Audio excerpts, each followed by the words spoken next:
think the most stressful time for me it was last semester.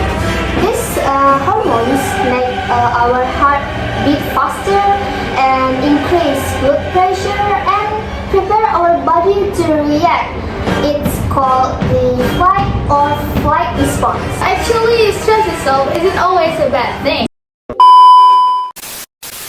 Hi everyone, welcome back to Let's Talk, a small podcast where we discuss about a real life topic that connects all of us. I'm your host Naila, and today we're going to talk about something that we will experience before.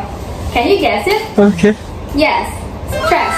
Yung depression, gawa-gawa ng mga tao yan. Gawa nila sa sarili. Oo, depression nila. Ito lang yung sarili niya. Tapos nagkakaroon ng sakit.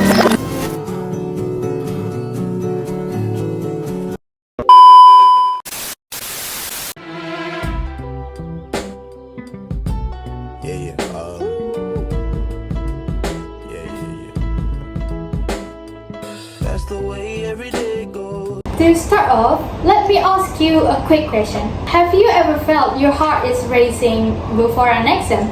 Or even your mind overthinking late at night?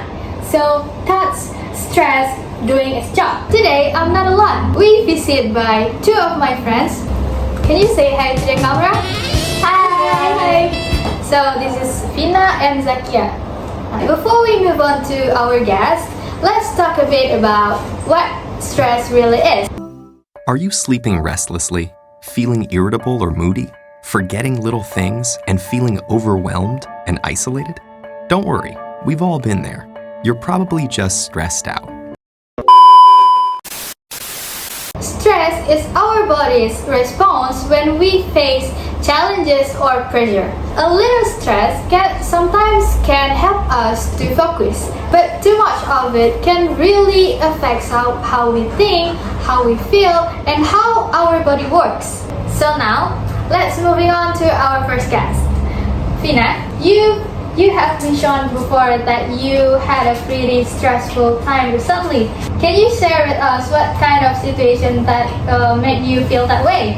And what caused your stress? Sure, Naila. I think the most stressful time for me it was last semester when I was trying to balance my assignment, organization activities, and part-time job. At first, I think I could handle this, but as the deadline drew up, I feel anxious and exhausted. The main cause, I think, was trying to do everything perfectly. It put too much pressure on myself, and it felt like there was not enough time for me. Even when I rest, my mind kept thinking about what I hadn't finished yet. Wow, I feel you. That sounds really tough. But when it's continuous, the kind most of us face day in and day out, it actually begins to change your brain. But guys, actually stress itself isn't always a bad thing. We do need stress itself to stay motivated.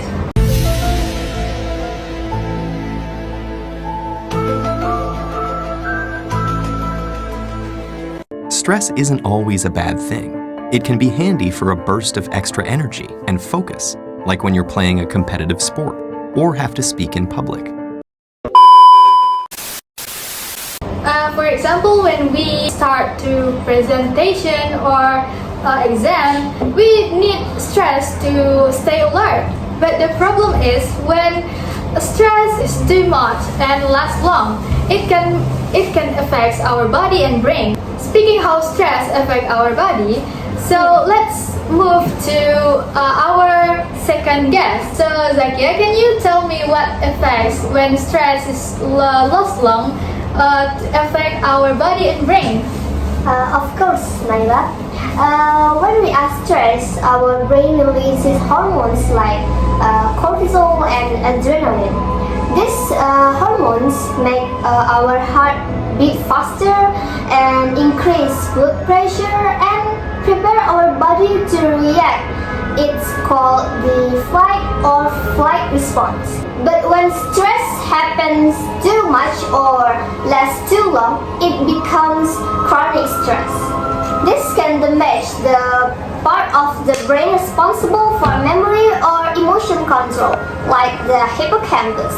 It can also weaken the immune system, cause headache, or even digestive problems.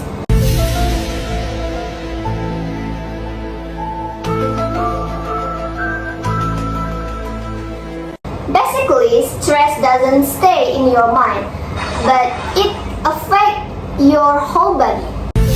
It's not all bad news, though. There are many ways to reverse what cortisol does to your stressed brain. The most powerful weapons are exercise and meditation, which involves breathing deeply and being aware and focused on your surroundings. Both of these activities decrease your stress and increase the size of the hippocampus, thereby improving your memory.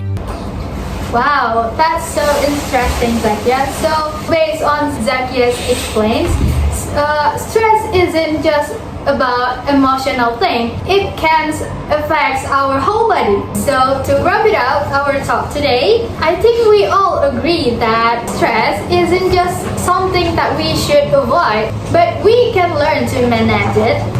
Maybe through rest, journaling, or even talking to someone. It can really make a big difference. So thank you so much, Zakia and Vina, for sharing your thoughts and experience. And for our viewers, remember, your mental health just as much as our physical health. So thanks for tuning into Let's Talk. See you in the next video.